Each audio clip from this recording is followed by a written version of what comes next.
Bhagavate Vasudevaya.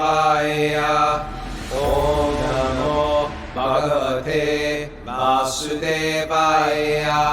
Om Namo Bhagavate Vasudevaya.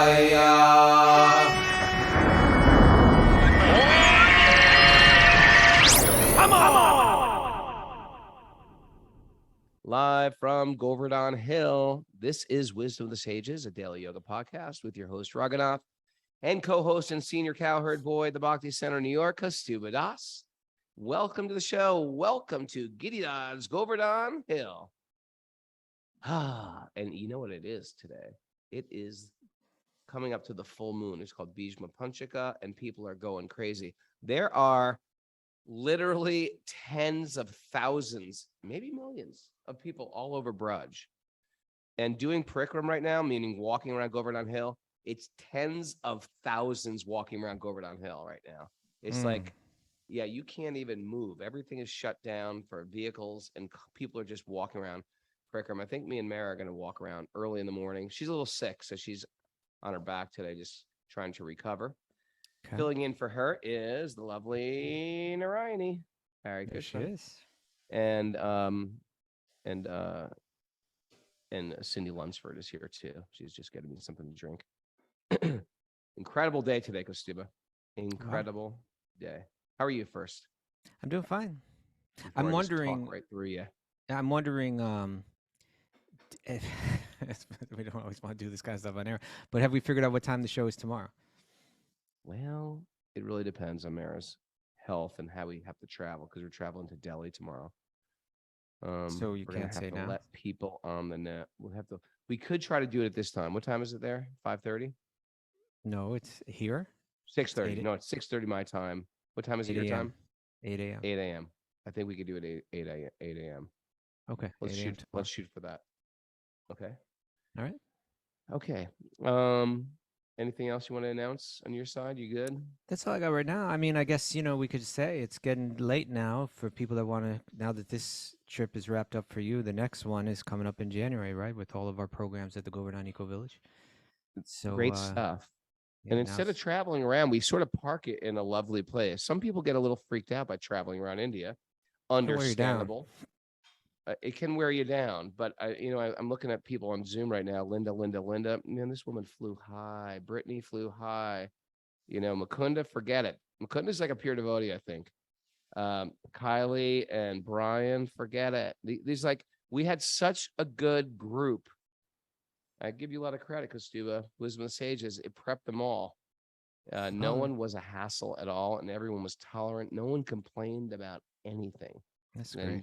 There's a lot of stuff to complain about, especially when you're sick. That's when I kick into real complain mode. Professor Snooky did great. The whole thing was wonderful. What a great, beautiful people. But yeah, so we're going to park it at the Eco Village, which is a little eco paradise. You do have to fly into Mumbai, and then you do have to get in a taxi for 3 hours, and then you're in paradise until the flower festival, which is also a type of, flower war, but that's sort of like a spiritual world. But that's happening January 4th to the 27th. You can find out on raghunath.yoga or go to wisdomofthesages.com events. /events, yeah. Yeah, /events, but it's good. So me and Cindy Lunsford and Narayani and Mara and Radha Priti and who was with us? And Catherine A. We just went on an incredible journey through Varshana. We went to Varshana last night. Incredible kirtan. What is Varshana? Let people know that don't know. Varshana is where Radharani grew up, and it's near Nandagram, really where Krishna grew up and was raised. And there's this complete tension. So Radharani is the goddess. I mean, even some people are going to be. We're going to pull it way back. Okay, there's a god. I may as well, right? You understand that there's a god, and God is both a feminine and masculine, and they manifest of the origin of all goddesses. All goddesses manifest from Radha, and all forms of Vishnu or avatars come from Sri Krishna. Okay. And they're little kids, and they grew up very close to each other. And anyway, there's a tension between all the people that live in Barshana because they all worship Radharani. And there's a tension between all the people who are from Nandagram because they all worship Krishna. And with they each just other, you tease say. each other back and Yeah. forth, It's a going back loving and forth. tension. A completely loving tension. And it manifests in the Bridge Bosses from those places. They have festivals together and they have play fighting together and they have different chants they do. Like all the Bridge Bosses will go from Nandagram, will go over to Barshana and they'll chant these mantras glorifying, like, I don't know who your Radharani thinks she is, but our Krishna is worshipped by Ganesh and Shiva, and Indra bows down to this little boy Krishna. The whole world rests on Krishna. And then they will come back and they will sing their own mantras like, oh, the whole world worships Krishna, huh? Well, guess what? Your little boy Krishna is always chanting our little girl Radha's name. So who is more powerful? Oh, And they good just have one. these yeah, Touche. I know. Touche. And they have these teasing things back and forth with manifest and festivals. And guess what? What? Krishna Marai Goswami, who's one of the priests at the Nandagram Nandagao temple, is I want to get him on the show. The guy has thousands of unlimited pastimes, songs, and he's so well spoken. And he Hmm. works with Satchidananda Swami right now. But he took us through the fields of Varshana, Oh, that just must to be nice. little temples, and it was breathtaking today. I have to post some pictures. And we slept overnight, and we went to this very famous Vinod Baba's kutir last night, and just it was out of control kirtan. I'm going to post some stuff. You're not going to believe it. But we were with Satchidananda Swami, and we just had an incredible day. You know, you have these adventures when you go on these pilgrimages that stay with you. And I think, you know, what you're describing is something that's like, again, it's on the very esoteric side of our thing. But, you know, but the idea that there's this, you know, on the material level, we want to let go of attachments, right? And you know, any kind of sectarianism and nationalism and all that. But we do have this theological idea. It's a very esoteric idea, but that, you know, when one's heart is very attached, right, then it manifests in those ways. So like these are people with the deepest love for Radha and the deepest love for Krishna, and it's playing out in a playful way. There's no animosity, no true animosity, but it's just like a way of expressing the treasure of one's heart. And then you go to the lands where these people actually they've grown up in this, you know, they've grown up knowing nothing but this divine theology. You know, it's like kind of like been the center of their existence all along, and to be able to spend time with them, and you meet special people whose hearts and minds are deeply absorbed in all this, and it stays with you, those experiences, huh? You know, When you come home. we were in we were in one of the temples of Tunga Vidya, one of the cowherd girls. And so there's just like these tiny little temples that border Barshana. They're all considered Radharani's girlfriends. Hmm. And we were talking about like what it's like. There is what's it called? The apricot dam. It's the dam that's not manifest. That's manifest in the spiritual realm. And then there's the dam that's manifest when Krishna's here. And then there's the next version of the Dham, the holy place, is where we are right now. We're in Govardhan. And for the whole world, so to speak, it's as if we're in like a room, a room maybe the size of your apartment, Kostuba, which is a small apartment. Imagine even smaller apartment, like a 400 square foot apartment. And one of the walls is a massive bookcase. Imagine that. So as we walk around the material world, some people's rooms, we each have a room, we're each in a box, but some boxes are very tight. If you have bad karma, if you have a lot of pain in your life, a lot of exhaustion in your life, a lot of misery in your life, it's as if your box is even smaller. And we're controlled by karma, we're controlled by the gunas. Some people have some good karma. They have a bigger room, a bigger box, but they're still in a box and can't get out. And this is what when you talk about the virtual reality. It's just like that we're playing a game in the virtual reality. And then we start to look for some light, and we invite gurus into our life. And they talk about another reality, and they try to introduce us to a practice of another reality.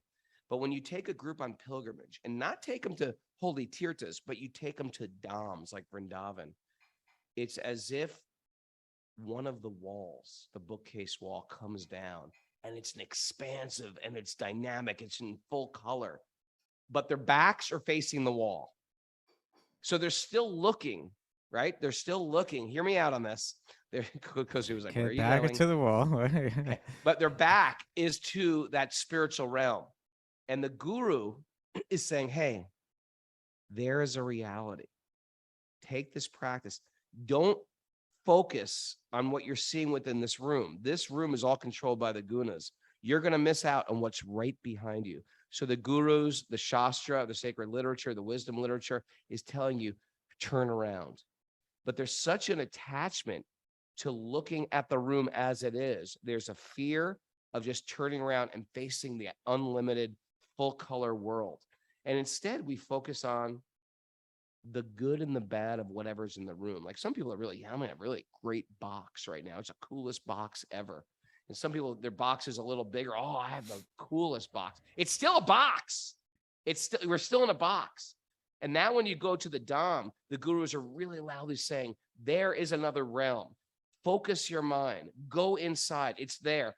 Don't get caught up. Okay, you're driving by some pothole in the road. It's easy to get like distracted in India with some of the external, oh, there's some garbage on the ground, or why are these people driving crazy? And instead, I'm focusing on that.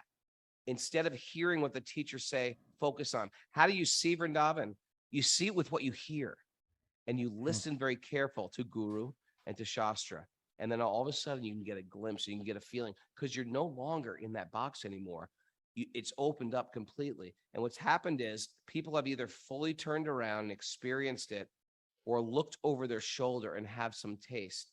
And the other thing that happens is they make some serious offenses and they get no taste at all. And they go, I have to get out, you know? But I feel like everybody sort of passed that test. They got some type of taste, because the way to make that bookcase thing go down for good is you enter with that mood of love and service and kindness.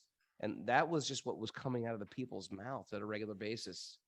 You know, whether we can maintain that that vision of that and that memory, and sort of like be in our box, but sort of not of the box. That's a strong spiritual practice that we're all working on, sort of on this show. But when you come to the Dham on those pilgrimages, you're there. You're actually right there, and you just have to turn around and enter in. What do you think of that new analogy? Just came up with that this morning. It took me a little while. I don't. Took you a while. I thought you were talking about a real room with a real bookcase at first, because you said you went to visit this Goswami. I thought, okay, he had a bookcase. I thought he had a magical bookcase, like the witch, the wardrobe, whatever that movie was. the warlock. I don't know. I was thinking Batman or something like that when they. but you know, I remember, Raghunath, when you and I would go there back in the late 80s and early 90s, and we're for those first years we were being shown those holy places and being introduced to kind of the mood in which one can understand those places and have special experiences in those places. It was such a special time for us. And of course, that was before there were cell phones and all. There were cameras, and sometimes people have a camera, and sometimes you're in a temple and someone wants to take a photograph, and they say no photographs here, right? It's not common in the temples. No. Yeah.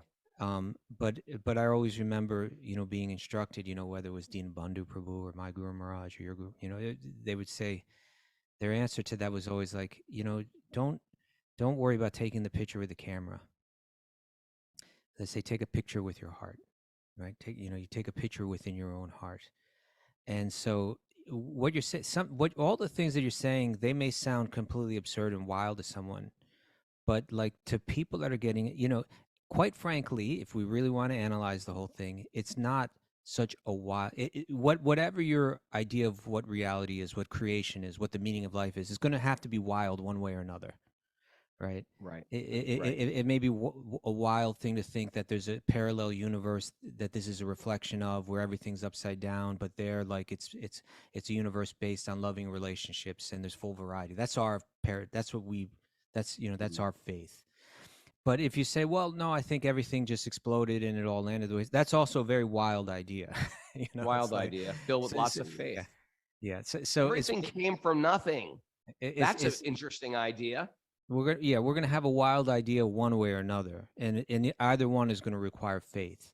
So like you and I for the past 35 years have been like take step by step going deeper into this faith and finding that it holds up to our reasoning, it holds up to to our scrutiny, and it becomes more and more special to us as we go. And so the things that you're saying, although they might sound quite wild, they begin to seem quite rational and reasonable and special and beautiful. And when you go there, you're kind of like a little bit more prone to entering into that, right? It's like it's a special place. It's got a special vibration where like everybody's been on that vibration for centuries, and you begin to open up your mind to it, open up your heart to it, and you take that picture, you take that photograph of that place or that person, and you kind of treasure that in your heart. You carry that with you. So like when you're coming back, like you're saying, all these people are back now, you kind of carry that with you, and it's something to meditate on. It's something to bring your mind, something to hold on to. It's like you're holding on to that special. And as you're saying, it's not easy. You step back into this world, and you're in a world that's completely blind to it, blind to Mm, that idea, blind to that reality. Just running like mad within the box, thinking the box is everything, and that there is no wall that right. comes down. But layer by layer, step by step, degree by degree, just like how many times have you been to Vrindavan now, Raghunath? Must be like 50 at least, right? Yeah. And so, degree by degree, it goes a little deeper, and you try to take a step forward every time. And our mind is something that's been programmed, we believe, for many lifetimes. So it's a task to kind of to open it up to truth, to reality, to divine, divine reality. But step by step you're getting there. It's sort of like if I say, like, what color are my eyes, Costume? I don't know why you're asking me that. No, I'm serious. What color are my eyes? Do you know? Honestly, I'm not even sure. They're brown or You don't something. know. Yeah, I I have don't know. piercing blue eyes. You don't know that? You don't have piercing blue Just kidding. I don't. eyes. I have boring. that I I have would boring that I would brown eyes. know. Okay. But my point is that if you're not looking for something, you don't notice it. Like if I say look for something yellow in the Right. room, and everyone's looking for something yellow, and I say okay, time up. Now what was blue? You're like oh, I don't know. I was looking for yellow. So when you start to note, it's like that selective. What do they call that? There's a word for that. Yeah, yeah. Selective Selective something or memory or other. something. Selective, yeah, selective noticing. Someone put it on. Somebody put it on the board. But this is something. What's going to happen is you start selectively choosing to look deeper and overlook the mundane when you're on pilgrimage. Mm.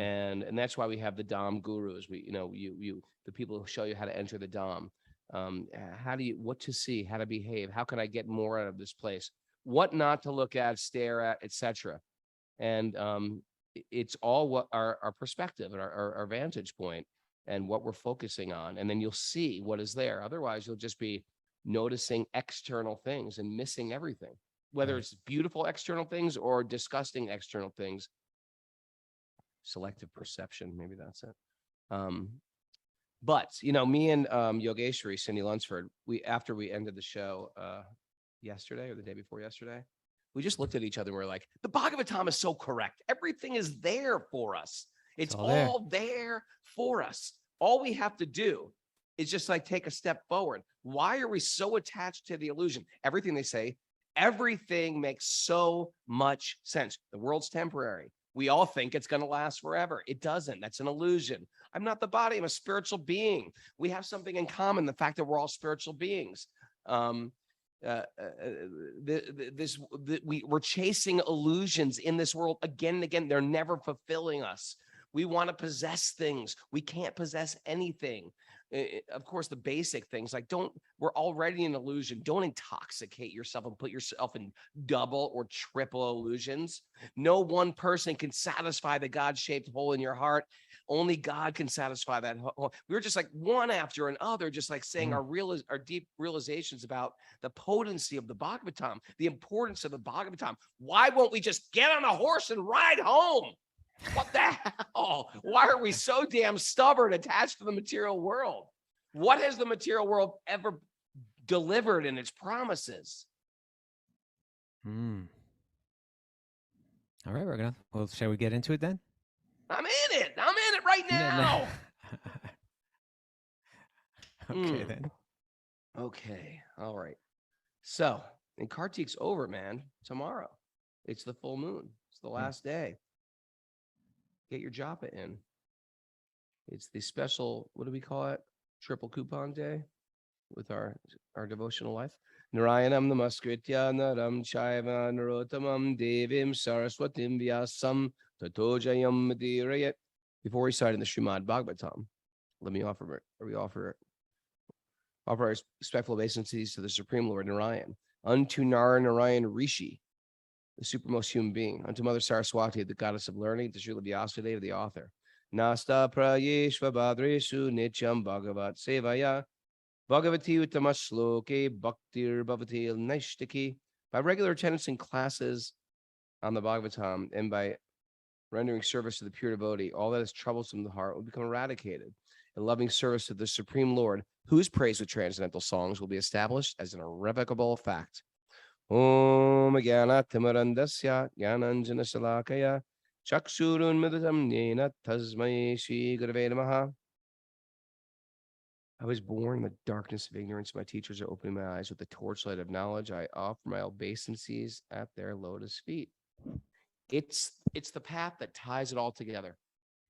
You're interested in how to like understand all spiritual paths? We got your answer. We got it right here. Sign up now. Sign up now. I'm a salesman. I'm a salesman of Vedic philosophy. All right. Well, let's Want read to some purchase of it some? then. Want I'm to ready read to some? buy it right now. Let's hear it. King Malayadvaj. This is Srimad Bhagavatam, Canto 4, Text 28. Canto 4, Chapter 28, Text 42. King Malayadvaj could thus observe that the Supersoul was sitting by his side and that he, as the individual soul, was sitting by the side of the Supersoul. Hmm.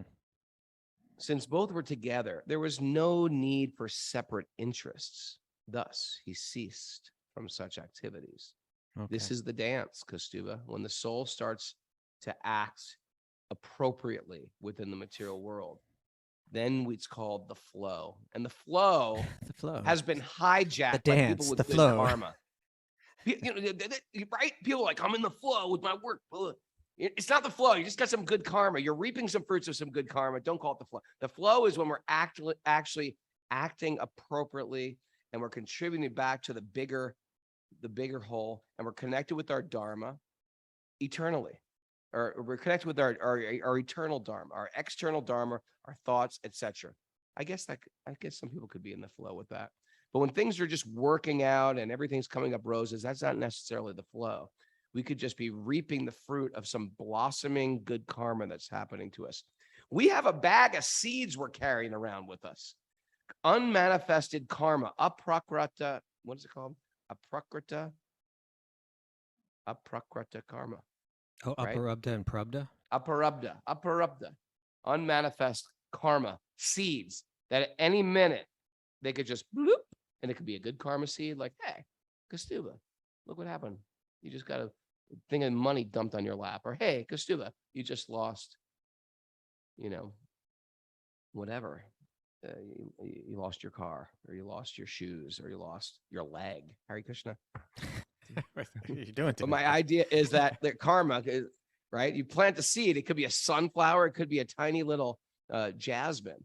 But whatever it is, these seeds are manifesting at any moment. And sometimes horrible things are manifesting. Sometimes wonderful things are manifesting. And we're just carrying them around. Have we get talking about that flowing? No. But I suppose it has something to do with you recognizing that he had this realization about who he is and who God is in his own heart, and that it was like we talk about that theoretically. He understood it completely. So again, let's do a bit of a recap here. This verse is the last verse in a section that's describing what a guru is and the path that the guru is following. Okay, King Malayadvaj represents the guru, and Vidarbhi or Vidarbha, who was King Puranjan in his last life and now was born as a woman and is now the wife of the king. She's representing the disciple. So the king is the guru, she's the disciple. And we've watched the guru, how he retired from his his material responsibilities, went out to the forest, went out to a holy place. He performed austerities. He conquered the dualities, right? Hot and cold, honor, dishonor, all these things, they couldn't affect him. Externals couldn't affect the steadiness of his spiritual consciousness anymore. And then his mind became fixed on Brahman. It became fixed on spirit, but not just any manifestation of spiritual energy. He developed rati for Vasudeva, right? He developed an attraction for hearing about Krishna. And then he began to receive messages from within, right? It was like God was speaking to him. He could hear that. He had that inner connection. And this verse, text 42, means that his interests entirely merged with those of the Supersoul. In other words, he no longer had any separate interests from his ever well wishing, omnipotent, dear friend within the heart, from God within the heart. So that's the completion, like, okay, he can leave this world, right? He's learned every lesson there is to learn. He's ready to depart, right? And that's This, I what's think, yeah. yeah, I was going to say that our sadhana, a regular practice, like some of you guys are listening with bead bags on your hands, and some of you are, reading before the show. Our sadhana, a regular remembering of what we are. That's what chanting is. It's a remembering of what we are. That's what reading is. It's a remembering. It's not trying to like, okay, I'm going to figure out how I can fit into this religious path. No, it's a remembering of what we actually are.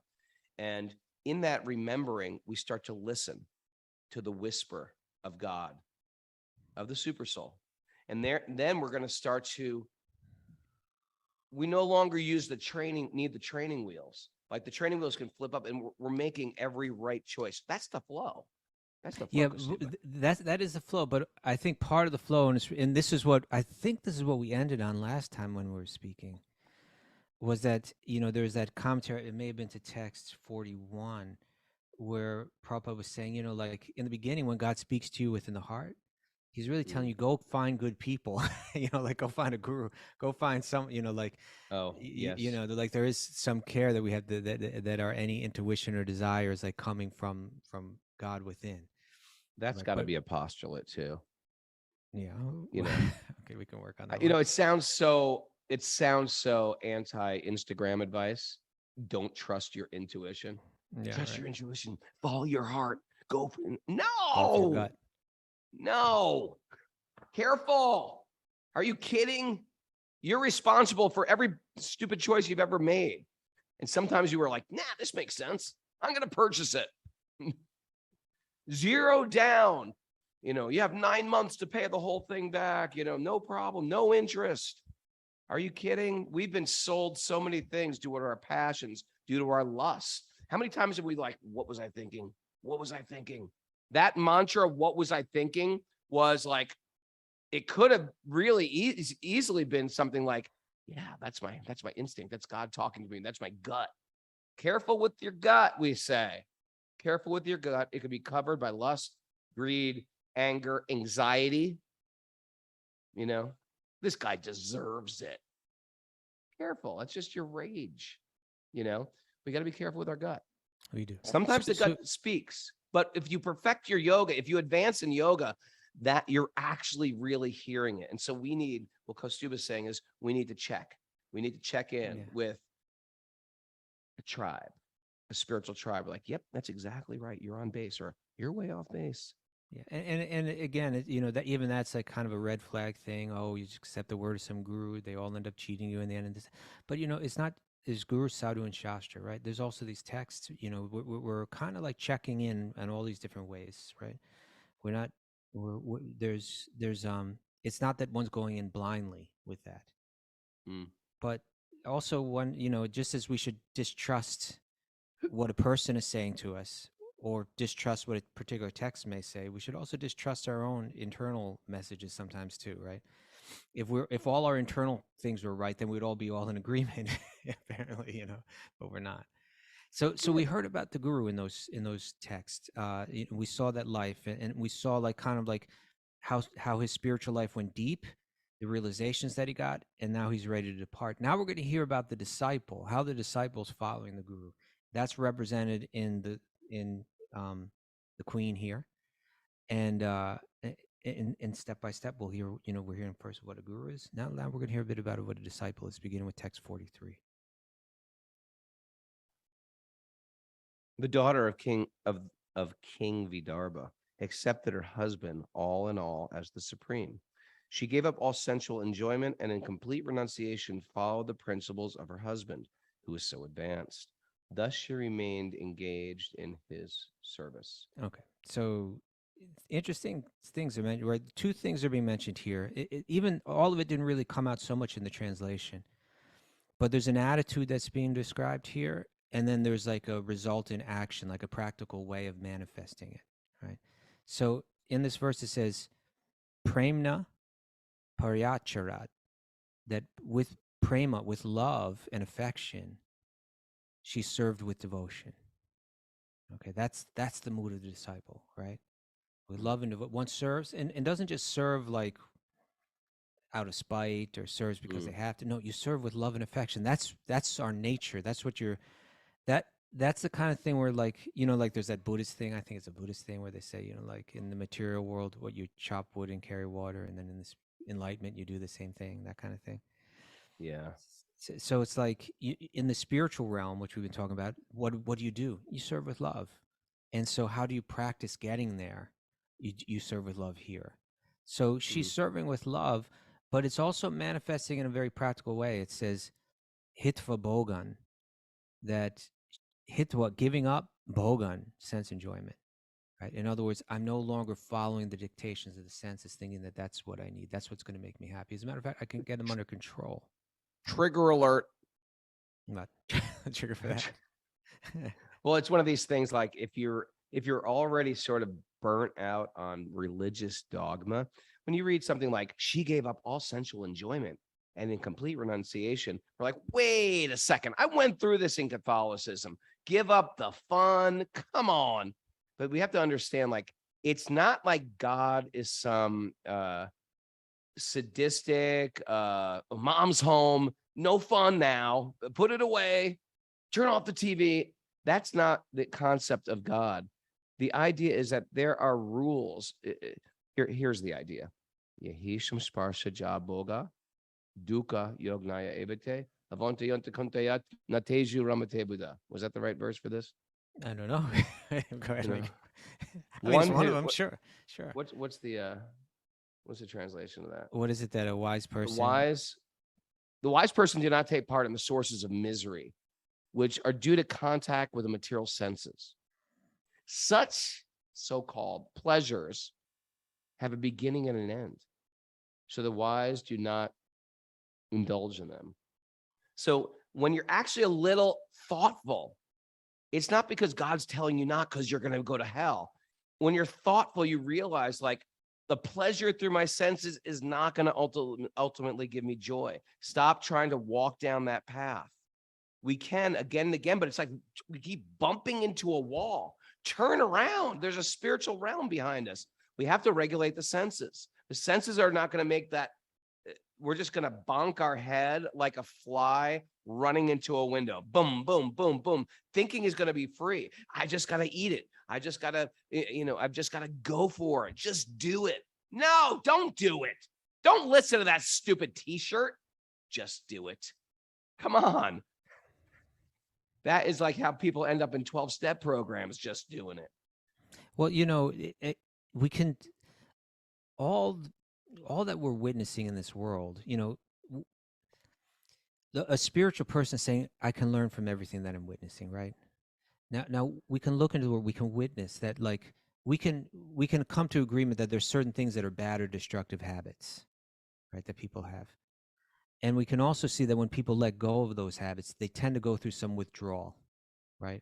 It's not always easy. It can be painful, right? Mm, So so that gives us a clue about a greater reality, or that, like, in other words, well, if I'm addicted to things in this world that are unhealthy, yeah. that in letting go of them I might experience some discomfort, right? But one has faith that I come out the other end, and actually I'm happier and better off for it. And how do we have that faith to make that leap, to say, okay, I'm willing to go through the discomfort and let go? Well, because we see other people that have, and we see that they're doing just fine, right? They're actually doing better than Or us. sometimes we just get fed up with our life. I can't do this. I can't eat that much. I can't do this. I mean, sometimes good-looking guys, they just go through women, just go through like a lot of women, and they're just sort of like in the culture, like, yeah, you're a ladies' man. And culture like encourages it in one sense, but of course, there's an emptiness that comes with indulgence, and they get to this point of you, they're like, you start to hate yourself. It's like when you drive off the road on the grass and your car is like still going 65, but you're just bouncing and bouncing. Eventually, you're like, this isn't right. I've got to get back on track. And sometimes people just get married just so they can, stop the bumps of the car. There was a great quote. What is it? Oscar Wilde quote about why men get married and why women get married. Can you look that up? Ryan, he's like, "Whoa, I'm not used to this. Figure it out. Why men get married? Why women get married?" Okay, but my point is, sometimes we just get disgusted with our own behavior, and it drives us to an autocorrect. Can't do this anymore. It's over. I'll never smoke another cigarette again. I'll never have another glass of beer again. I'll never, whatever it is. Because of indulgence, we become disgusted in that behavior. We don't feel good. We don't look good. We don't think good.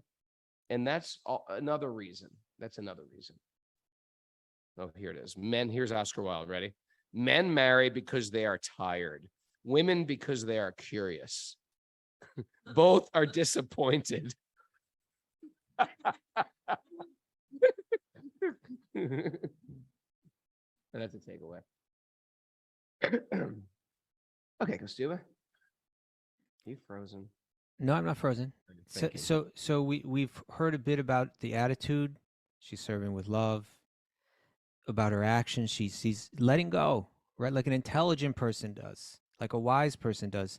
They let go of those things that aren't bettering their circumstance. They let go of those things that are attached, that bring ultimately pain in the end, and so on. So she's letting go. She's giving up sensual enjoyments. Giving up, in other words, we just heard in the previous verse that the king, he had no, how did it phrase it again? He had no separate interests, right? The wiser person sees my separate interests. Ultimately, they don't lead to happiness. So I let go of anything that's. It's not that there's no enjoyment in life, but I let go of those separate interests, those that are disconnected. And so now, at text 14, we hear a little bit more about what this life. These are all principles, and we can talk about them. But we, the principle of giving up sensual enjoyments. We're here as we're hearing how this is playing out in this queen's life, and we're going to hear more right now. It's like, it's real austere, right? She's not combing her hair anymore. She's got like dreadlocks. That's where the dreadlocks come from, right? It's like, I'm living this austere life. I would love dreadlocks. It's just not happening in this lifetime. You have to take birth and get them. Anyway, I think the point also I wanted to make, which I didn't end up with, the pleasures just have a beginning and end. That's what I meant to say. The pleasures have a beginning and end. And so, yes, it's not, God isn't mean. God isn't cruel. God's not punishing us. He wants us to have a higher pleasure. Okay, text 44. Yeah. The daughter of King Vidarbha wore old garments, and she was lean and thin because of her vows of austerity. Since she did not arrange her hair, it became entangled and twisted in locks. Although she remained always near her husband, she was as silent and unagitated as the flame of an undisturbed fire. Okay. So we're hearing more about her lifestyle. And the point that I was trying to make a moment ago was that these are playing out in her life, and kind of we're hearing about them in a somewhat extreme way, right? You wander away, you're eating very little, wearing old garments and so on. These are all principles. We don't have to carry them out exactly like that, but a progressive spiritual path will involve these elements, that in some way there's renunciation in our life, in some way there's austerity in our life. And we see that the result of her renunciation and the result of her austerity was that it led to what says here is Babhau, Shanta, Eva Analam. The Babhau, she shone, Shanta with peacefulness, right? And then it says Eva Analam, like, and she shone like fire. Right? And Prabhupada writes a little bit. He says, when one begins to burn firewood, there's smoke and agitation in the Mm. beginning, right? You've done a little foraging and forest life there, right? You ever set Yeah, some Boy fires out there in the Scouts. forest? Been there. Although there are so many disturbances in the beginning, once the fire is completely set, the firewood burns steadily.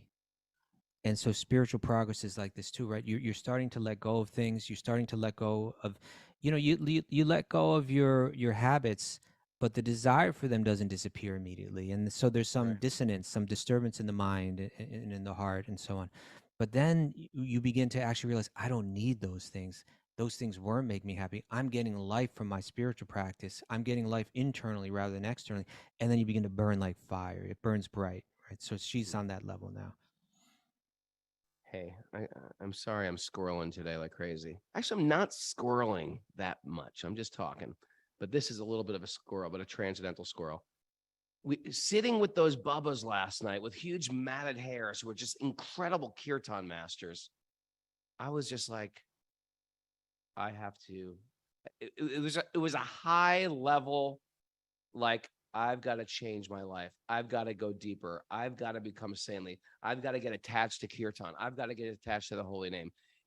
Like me and Cindy were saying yesterday, like we in the questions day, we're like we feel so frustrated with like why aren't we more advanced? But I tell you, it was an inspiring night last night. I was like, I have to take my life more seriously. And the only way to get that, it's not like by determination. It was like looking these sadhus, these holy people in the eye, getting their association. And the bar is set so high. It just makes you want to climb higher. Hmm. So that is a squirrel, but it's an important, beautiful squirrel I had to share. Thank you. Text 45. The daughter of King Vidarbha continued as usual to serve her husband, who was seated in a steady posture until she could ascertain that he had passed away from the body. Okay, the guru departs. The guru departs. While she was serving her husband by massaging his legs, she could feel that his feet were no longer warm and could thus understand that he had already passed from the body. She felt great anxiety upon being left alone. Bereft of her husband's company, she felt exactly as the deer feels upon being separated from its mate. You got a comment on that, sir? No, go ahead and read 47. It's more of the Okay. same. Being now alone and a widow in that forest, the daughter of Vidarbha began to lament, incessantly shedding tears, which soaked her breasts and crying very loudly. Okay, so again, this is a metaphor for the relationship between the guru and the disciple. The Prabhupada writes some interesting. Actually, there's even in this short paragraph in the commentary, there's so much about to understand the nature of this relationship. He writes, you ready? He says, figuratively, the queen is supposed to be the disciple of the king. Thus, when the mortal body of the spiritual master expires, the disciples should cry, exactly as the queen cries when the king leaves his body. And that's interesting, right? I tell you, it just reminds me. I remember once, because I've gone through that and I've cried those tears, For what? Oh, and when your guru left his body. yeah, you're paying I attention was here. like, well, no, I was thinking of your wife. I was like, your wife's fine. No. And and I remember once I was I was with my guru when he had to tell the news to someone that their guru had passed away. Ooh, Gaur Govinda Maharaj had passed away. wow. And so he was telling, he heard the news. He heard it. Again, this was before there was internet, at least to the extent that we're using it now and all that. So he had heard the news when others hadn't heard. And so he had one disciple that was in the area, and he called that person into his room. And I was there, and then he told them that news. Your guru's passed away. And I remember that the disciple was just kind of in shock, right? Didn't know how to respond. Mm. And I remember my guru's his perception of the whole thing was just so clear. And he just looked at him and he said, "Don't worry. You'll cry those tears. Like, just not right now, but Mm. it was almost like he had to reassure him that you will cry." Um, and I remember when I first heard that my guru had passed away, I was also just shocked at first, you know. But I could see he had gone through the same thing, and he understood it. Like, and maybe not in that moment, but then the time, but then the time comes, and then the nature of a relationship, what you had, and in one sense, what you've lost, not what you've lost, but you've lost that that the presence in person, but there's another presence that's there. So you cry for that loss of having that person there, physically Mm. present in your life.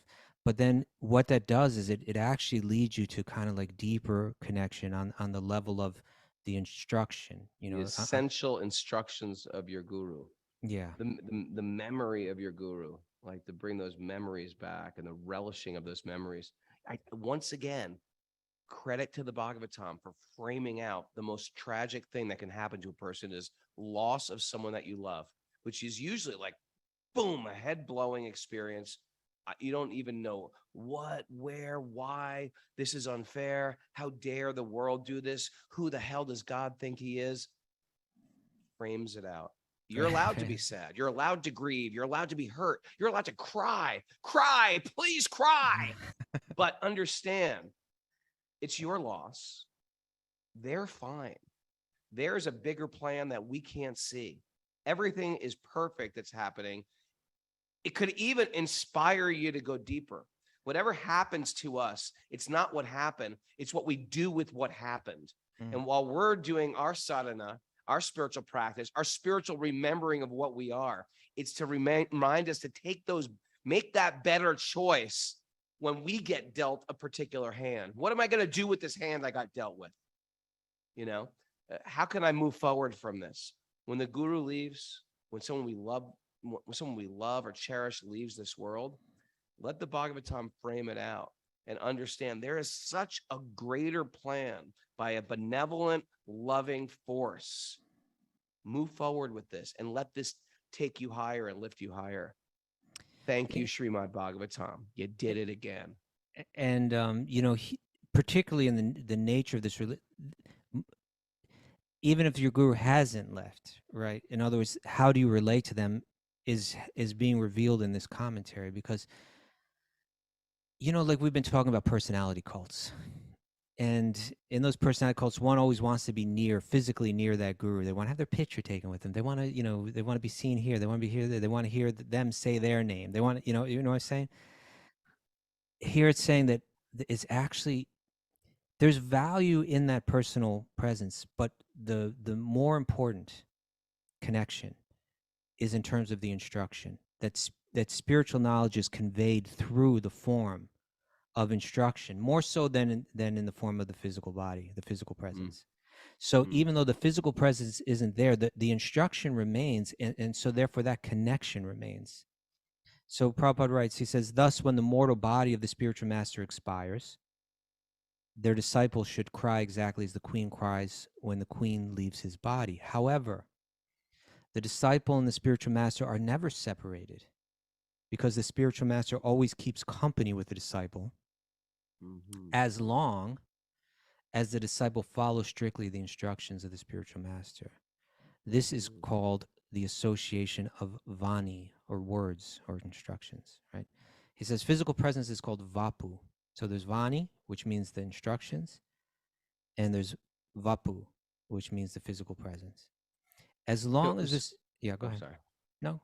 I was going to say, it's like we experienced that this year. We did this Wisdom of the Sages retreat, and Radha Swami came. And both of you and I think of Radha Swami many times a day. So we were just like, Maharaj, we couldn't even remember when we were with him last, because it's as if we were with him every day. And Yeah. that should be the mood of the student. It should be, we're thinking of the guru and the guru's instructions and how to serve the guru. There is no disconnect. There should be no disconnect if we're focused on the Vani or the instructions of the guru. I didn't mean to cut you off your No, cut no, you no. off your I mean, reading. there's that. I forget exactly where. I think we read it sometime recently, but where Prabhupada he phrased it so nice, and what he said that that the Vaishnava or the Guru that that they live eternally, and that the disciple stays with them eternally through the instruction. Right? I forget. I should go look that up. But Mm. here he says, he continues. As long as the spiritual master is physically present, the disciple should serve the physical body of the spiritual master. And when the spiritual master is no longer physically existing, the disciple should serve the instructions of the spiritual master. And so, and you'll hear other times where Prabhupada will say, like, even when the guru is present, it's really the instruction that's most essential, right? It's really through the instructions that the relationship is most substantial, right? And Prabhupada also, he would give the example of a fly, right? Like a fly is very close to someone, but it's just a Flies very disturbance. close to the king. Huh? I think, The, are you muted right now? Oh, that's me. I'm sorry. the fly is very close to the king, but does the king Yeah, want the fly? He's just causing a nuisance. right. Can I speak on flies for a moment? Sort of a squirrel, but sort of not. Okay. So we were visiting this anyway, we were visiting this place, and there was like we're sitting with these local Bridgebasis, and there's flies everywhere. Why? Because we were in their home, and they also, unlike a lot of you guys listening on Zoom, you don't keep a cow and a buffalo in your living room. They did. And Okay. so, yeah, Mallory's going, damn it. But anyway, it's sort of like they have a little house and they keep a cow and a buffalo in the back room and they take care of them. And so there's flies everywhere. And so we're having this whole conversation with the family.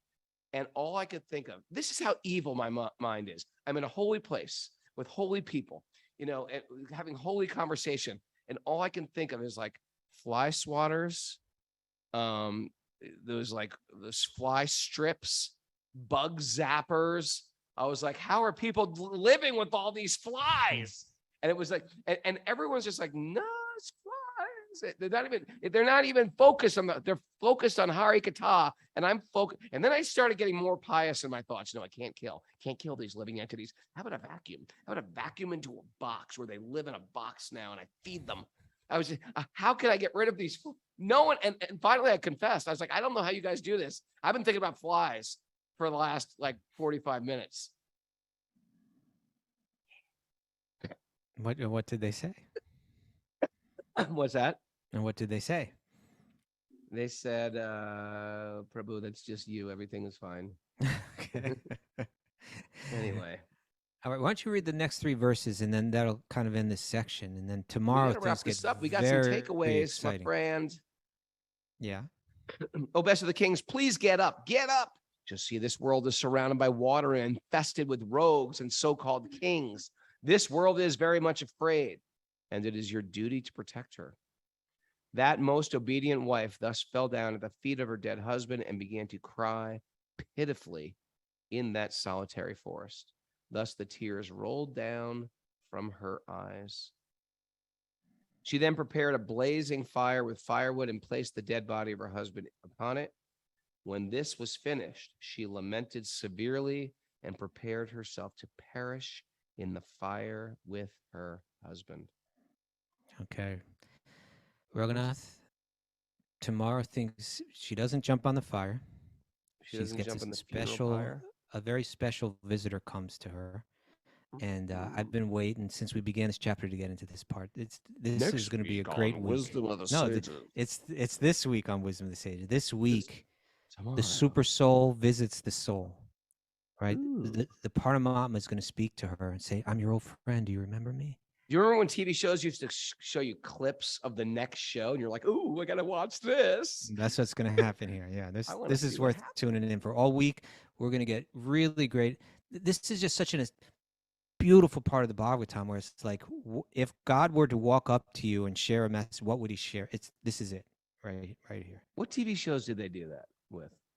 I don't know, Raghunath. Think about it. Write it on the board. I prefer not What to. TV shows did they give little hints of what was happening the following week? Okay. Let's have our takeaway. Our takeaway ladies are here. Come on, no, you got to say it. Cindy Lunsford, get your butt over here. Get on the Bhagavatam horse and ride home. Get on the Bhagavatam Okay. horse and ride home. How about, here's one for me. Here's one for me. What was I, don't chant this mantra. What was I thinking? Okay, Narayani, get over here. Narayani. I got a good one from the chat earlier. What has the material world ever delivered in its promises?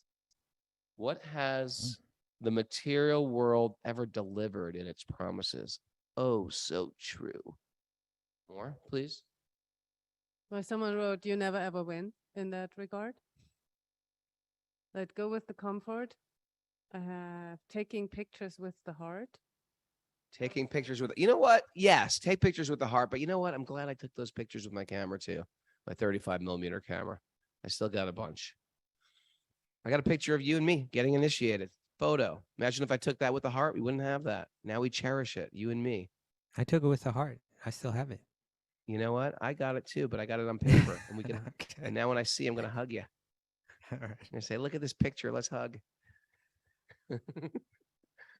Okay, more Narayani. Let me give you a little insight. You're on YouTube here. You're on Zoom. This is a public thing. Look alive. You're like sleeping. You're sleeping here. Come on. Entertain people. It's a show. What else? Association of Sadhus influences. Come on. Association of Sadhus influences us to get seriously pursue higher to. She's dribbling t-shirt. out into like Not a merging her t-shirt. words into. Come on. Get serious with your sadhana. Get serious with your takeaways. Bhakti is the pathway out. Bhakti is the pathway out. Okay, that's good. That's an actual good T-shirt, right? Listen to the whisper of the Supersoul. Listen to the whisper of the Supersoul. Play the heck out of the cards you're dealt. Play the heck out of the cards. Maybe. What the hell is going on outside the window? Can you hear that? Why A don't we little wrap part this up from right what, now? from what Chapu just read, I like Bhagavad Gita is the Vani of Krishna. Bhagavad Gita is the Vani of Krishna. Does that make sense? Sure. Oscar Wilde. Let's do the Oscar Wilde. Men marry because they are tired. Women because they are curious. Both are disappointed. Both. That Cindy Lunsford's her own takeaway is marriage is disappointing. Okay. Thank you. Okay. Is that it? Congratulations I think we got to get Jay Mara Schwar, back. who's just married. And okay, everyone. It's going to be a great day today. Thanks, everybody, for joining us. And guess what? We are about to announce our next pilgrimage. We're going to go to Varanasi.